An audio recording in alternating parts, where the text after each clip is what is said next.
What the fuck? Shoutout sa Surayda ha. Gumagawa kayo ng issue para mapansin kayo? Huwag ganun. Katanda-tanda mo na. Ang hilig mong gumawa ng kwento.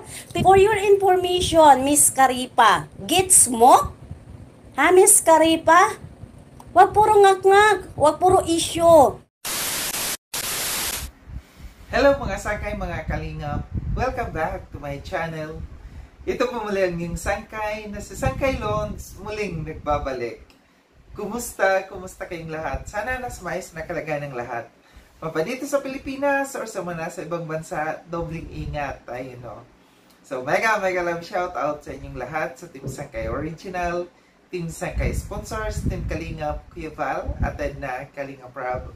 Sa lahat ng aking mga followers, supporters, and subscribers, sa mga lolos, lolas, FWs, at PWDs, mega love shout out sa inyong lahat, and of course, I love you all. Ayan. Mega love shout out sa inyong lahat, mga sangkay, mga kalingap. So ngayong araw na ito, mga sangkay, dako tayo sa ating pabati portion. Mega love shout out kay Marieta Kumamo, ganon din kay Crystal Joy Anyon, and shout out din kay Janet E. Baliwagan. Yan. Mega love shout out. Ganun po sa lahat ng mga nagmamahal kay Sangkay. So ngayong araw nito, mga Sangkay, gagawa ko ng reaction video. Ito'y patungkol sa live na napanood ko kay Founder Ann na meron na naman siyang kaaway. Daho ite, nakaaway na naman ni Founder Ann, no? So panoorin natin itong live niyang ito, din after natin na mapanood, magbibigay ako ng opinion or koro-koro patungkol dito. Tara mga sangkay, mga kalinga, panoorin natin.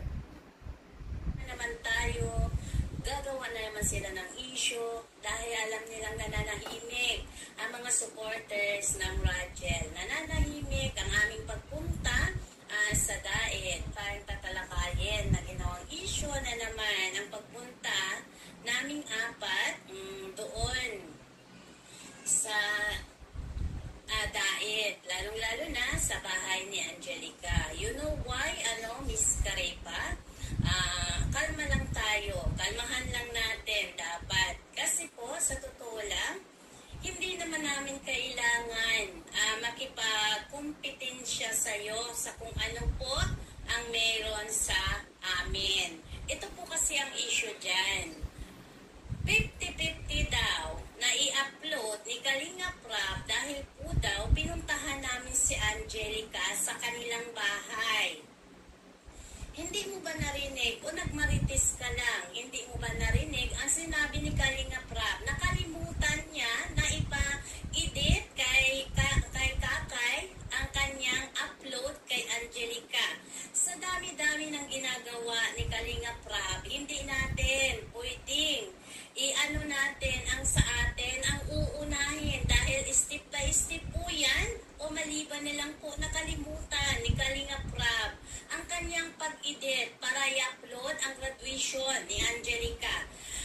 Kasi ikaw kasi, sa totoo lang, tayo walang nag-a-update sa'yo about sa mga picture ni Angelica about sa graduation. Kasi po, ang napagkasunduan po ng tatlong team, bakit hindi po kami naglalabas ng kahit anong picture ng graduation ni Angelica kahit nandoon kami mismo sa graduation ng bata. Dahil una sa lahat, hanggat walang upload ang graduation ni Angelica, hindi po kami magbibigay ng info o magpo-post po about sa graduation ni Angelica. Ganun po ang tatlong team na nagkakasundo, nagkakaintindihan at may unity po ang tatlong team para po mailaganap natin ang katahimikan at mayroong exciting pagdating sa upload ni Kalingap Rob. Hindi kami katulad mo na kunting scene lang ng picture, ilalive mo kagad, sasabihin mo kagad na mayroong ganito, mayroong ganon. Hindi po ganon ang tatlong team na nagkakaintindihan at nagkakasundo.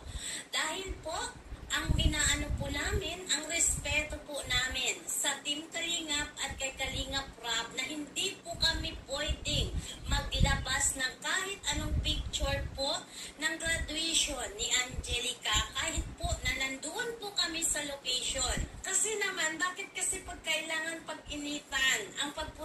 namin kay Angelica. Una sa lahat, ang pagpunta po namin sa graduation ni Angelica at kay Angelica, may approve po yun ni Kalinga Prab. Hindi po kami o ako nag-aano po na sarili naming desisyon. Lahat ng yan, sinasabi namin o pinapaalam namin kay kay Kalinga Prab. Napupunta po kami kay Angelica para po matunghayan po namin lahat kung ano po ang makikita namin sa graduation ng bata. Pangalawa, saan ka humuhugot ng kapal ng mukha para lang sasabihin mo sa amin na wag namin puntahan si Angelica? Bakit ha, Miss Caripa? Ikaw ba ang gwardya na sinasabihan ni Kalinga Prab na wag kaming papupuntahin? Hindi ba rin pupuntahan namin si Angelica dahil wala po kaming binibigay na pinansyal na pera pagdating dyan sa pagpunta namin sa bata? Kumuha lang namin, pinicturean lang namin, nagpicture lang kami sa bata. Not only na pinuntahan namin, sinusulan na namin. Huwag mong gawing issue ang lahat ng bagay-bagay na nakikita mo dahil lang sa silos o inggit. Huwag ganun, Miss Caripa. Diba? Ikaw ang may kasalanan yan kung bakit po nagkaroon po ng hindi magandang connection between your team. Tama ba yung sasabihin mo? Ang gusto mo lang is ang manok mo, si Coach. Wala kaming pakialam kung sino ang gusto mo. Dahil kami nandito po para sumuporta po sa Rachel. Not only for Coach, not only for Angelica, kundi both of us. Dahil po, nabuo ang tandem ng Rachel dahil kay Angelica at kay Coach. Wala po kaming pakialam kung gustuhin mo man lang si Angelica, I don't care. Si Coach, I don't care. Wala kaming pakialam sa'yo. You know why hindi mo tinatanong ang sarili mo kung bakit hindi ka binibigyan ng update ng graduation ni Angelica? Kasi sa kadaldalan mo. Tapos ngayon gagawa ka ng issue 50-50 daw. I-upload ni Kalinga Prab ang graduation ni Angelica?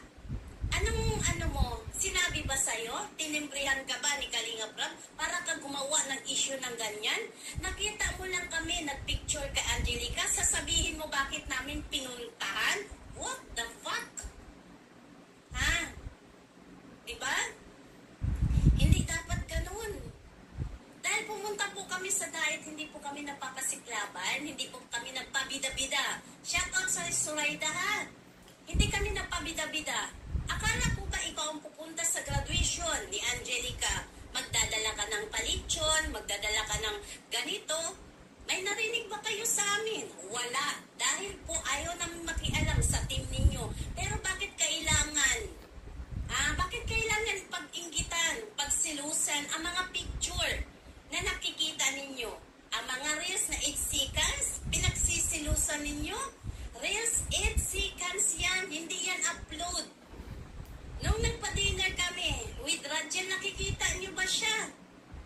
Sa live ko, hindi, di ba? Si Kalingap Tata lang at kami ang nandoon. Dahil may respeto kami sa tandem namin na iniingatan. Huwag puro gawa ng kwento ng kung ano-ano. Okay po? Nakakahiya po. Kayo lang ang gumagawa ng sarili ninyong multo, ng sarili ninyong mantika na piniprito kayo. Gumagawa kayo ng issue para mapansin kayo? Huwag ganun. Nakakahiya po. Katanda-tanda mo na. Ang hilig mong gumawa ng kwento. 50-50 pa kasi ang pag-upload ni Kalinga Prab dahil pinuntahan nila. For your information, Miss Caripa, kaya kami nakarating kay Angelica dahil linggo pa lang. Nagsimba kami. Pinaalam namin na pupunta kami kay Angelica. Gets mo? Ha, Miss Caripa? Huwag puro ngak-ngak, huwag puro issue.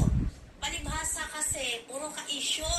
Ang hilig mong gumawa, at ayusin mo muna po ang mga spelling ng live mo. It's not allowed, it's a love team. It's not live team. Okay? So yun mga sangkay, mga kalingap, at tinapanood no yung kapirasong live ito ni Founder Ann. May kaaway na naman si Founder Ann. Sino si Miss Carepa? So ibig sabihin na Miss Carepa, member ito ng Carepa, group ng Carepa, no? Abirador, mayroong kaaway si Founder Ann na taga Carepa, yung grupo mo. Mamaya ipapaano ko sa inyo kung sino to si Miss Carepa, no? Pakinggan ninyo, ang makahula dito may kiss kay Sangkay. Sino si Miss Carepa? Ito paparinig ko sa inyo. Ipaparinig ko sa inyo yung boses ni Miss Carepa kasi nag-live siya ito. Konektado ito dito sa away nila ni Founder Ann. Ano? So, pakinggan nyo. Kung ang mahulaan nyo, bahala kayo dyan. Kung mahulaan nyo ito si Miss Carepa. Umiwas dapat sila eh. Kaya nga eh. At saka nakikita talaga na, ayan o, bulgaran eh. O, yung ano ba, tingnan mo nga lang kay Carla at kay Biancy. Meron bang ibang tao na lumabas ang video? Di ba wala? No, di ba? Isa yun eh. Isa yun eh. Dapat yun, hindi nila pinuntahan yun eh. So yun mga sangkay, narinig nyo. Yun si Miss Carepa. Bahala na kayo dyan, no? Basta ang pagkakaalam ko dito sa problema nilang to, si Founder Ann nagpunta at saka yung ibang grupo ng sumusuporta dito sa Radial, nagpunta sila sa Daet at nagkaroon nito ng problema sila ni Gilo Mags, di ba? Tandaan natin. Ngayon si Miss Carepa na naman yung kanyang kaaway, no? Natawa ako kasi dami niyang tawag dito, Miss Carepa, Suraida, Matanda. Pero sa totoo lang, dating magkaibigan to. Dati silang pumupuna, magkasama sila na pumupuna dito sa kay Reyna, sa community, kinaruwinakwak, no? Sila yung mga kumakalaban. And magkasama ito kasi sila dati eh. Magkasama sila dati sa community ni Reyna. And then, di ba nawala si Reyna, kinuha ng mga wakwak. Dalawa sila na bumabanat dito sa mga nagwakwak kay Reyna. So, may idea na kayo kung dito. Base dito sa aking pagkakaintindi, no, medyo nagkakagulo sila dahil nga walang inilalabas. Base, yun kwento sa akin ni Founder Ann ito yung isa side lang ni Founder Ann. Kasi hindi ko pa naman nakuha yung side ni Miss Carepa, Sabi ni Founder Ann, kaya nagalit si Miss Carepa dahil hindi sila nagbibigay ng mga pictures and videos dito sa kay Miss Carepa. Kaya hindi daw sila nagbibigay kasi wala pang inilalabas na video si Kalinga Prab dito sa graduation na ito ni Angelica, which is bawal yon sa community ng Kalingap. Bawal maglabas ng video hanggat hindi nauuna sina Kuya Val at saka sina Kalinga Prab. So iniwasan ni na Founder Ann na magpasa kay Miss Carepa ng information and videos and pictures para hindi siya mauna. Por respeto sa kay Kalinga Prab, 'di ba? So naintindihan ko yung side dito ni Founder Ann. Pero ito'y, gaya ng sabi ko, ito'y side pa lang ni Founder Ann to. Hindi pa natin naririnig yung side ni Miss Carepa. And sabi niya, ni Founder Ann, narinig natin o napanood natin dyan sa video na ito si Miss Carepa ay hindi siya sumusuporta kay Angelica. Nakasuporta siya kay Coach. So, ibig sabihin, ganito rin ang nangyayari sa mga Jomcar, may sumusuporta kay Jomar, may sumusuporta kay Carla, hindi buo. Hindi yung buong love team ang sinusuportahan. So, kaya medyo nagkakairingan silang dalawa ngayon. Dating magkaibigan na ngayon, dating magkasangga, ngayon ay magkaaway na. No? Ito si Founder Ann at saka si Miss Carepa. So, yun yung issue sa kanila, no? Na nagalit sa kanila si Miss Carepa dahil nga hindi daw sila nagbigay ng information at saka hindi nagbigay ng video and pictures doon sa graduation ni Angelica. Kaya nila hindi binigyan yan si Miss Carepa dahil nga inaantay nila na si Kalinga Prab muna yung mauna na mag-upload. So yun. So very ngayon si Founder controversial siya ngayon. Katatapos lamang yung kanyang pagmumura dito sa kay Jello Mags, no, yung grabing mura niya. Ngayon meron na naman siyang what the fuck. Meron na naman siyang sinabing what the fuck dito sa kay Miss Carepa, no. So bahala na kayo manghula. Hulaan ninyo kung sino si Miss Carepa. And gaya ng sabi ko, may kiss kayo sa akin. Muli, maraming salamat mga sangkay na sa panonood.